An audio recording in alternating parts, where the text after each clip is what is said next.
taking us beautifully this morning into what we want to celebrate shortly, the Lord's Supper. You are what you eat, they say, or maybe what you don't eat. Does that resonate with you? Christmas season? Jesus said in John chapter 6, "Truly, truly, I say to you, you're seeking me not because you saw signs, but because you ate.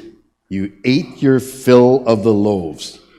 Don't work for the food that perishes, but for the food that endures to eternal life, which the Son of Man will give to you. For on him God the Father has set his seal." So they said to him, "What must we do to be doing the works of God?" Jesus answered, "This is the work of God, that you believe. That you believe in him whom he has sent." So they said to him, "Then what sign do you do, that we may see and believe you? What work do you perform? Our fathers, they ate the manna in the wilderness. As it is written, he gave them bread from heaven to eat." Jesus then said to them, "Truly, truly, I say to you, it wasn't Moses who gave you the bread from heaven, but my Father gives you the true bread from heaven. For the bread of God is he who comes down from heaven and gives life to the world." The bread of God is he who comes down from heaven. There you have it, the incarnation. And gives life to the world. There you have the crucifixion and the resurrection. So they said to him, "Sir, give us this bread always." And he answered, "I am the bread of life.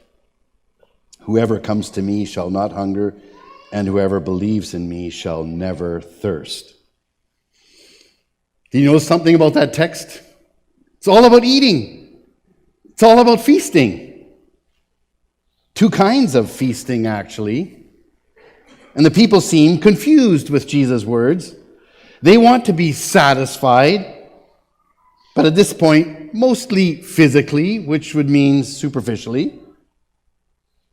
They want another manna miracle. "More of that kind of food, please, Master." And Jesus desires instead to give them the other, less tangible but equally real miracle of new life. As the song, "O Little Town of Bethlehem," puts it so beautifully and succinctly, "Cast out our sin and enter in, be born in us today." I was reading an article just a week or two ago under the title, "The Personal Diet as Religion." The author references that religion, at least the Christian religion, has been all about food. The original sin, as we saw on Christmas Eve, was about a food restriction, and the high point of Christian worship, as we are celebrating this morning, is the partaking of bread and wine or juice. So it's not surprising, the author says, that in an age that is abandoning traditional religion, diet can take on almost a sacred role, sometimes even a political one. And now I quote from that article, "The secularization of modern culture has left many searching for the structure and identity that religion once provided.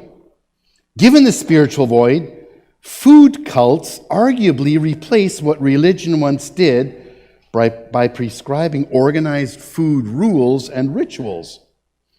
These are rules and rituals that, whether the diet is vegan or vegetarian, paleo or primal, Mediterranean or South Beach, nurture identities that keep us loyal, insularly focused, and passionate about what we will, and even more significantly, will not eat.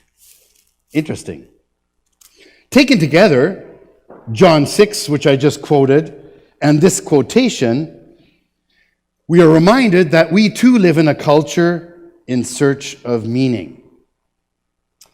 At times, that culture looks to fill the void with many alternatives, some of them very foodie. And Jesus, using that frame of mind, offers himself instead as the only true food that really satisfies. Keep those words in mind this morning as you reflect on Christmas, some of the eating that has happened, and especially the little bits and pieces that we will eat or partake of this morning, the small eats and treats that make up for us this morning the Lord's Supper. We are going to be participating in the Lord's Supper this morning, and before I read the passage that introduces the Lord's Supper to us from Matthew chapter 26, just a little bit of an instruction here. We're asking you to come to the 4 stations that we have, 2 stations up front, 2 in the back. So I'm asking the people in this section and the 2 outside sections to just come down the outside walls, receive the bread and the cup, and then return to your seats. The 2 inside sections, you go down those aisles and then turn towards the middle aisle. There you'll be served, and then you can go back to your places.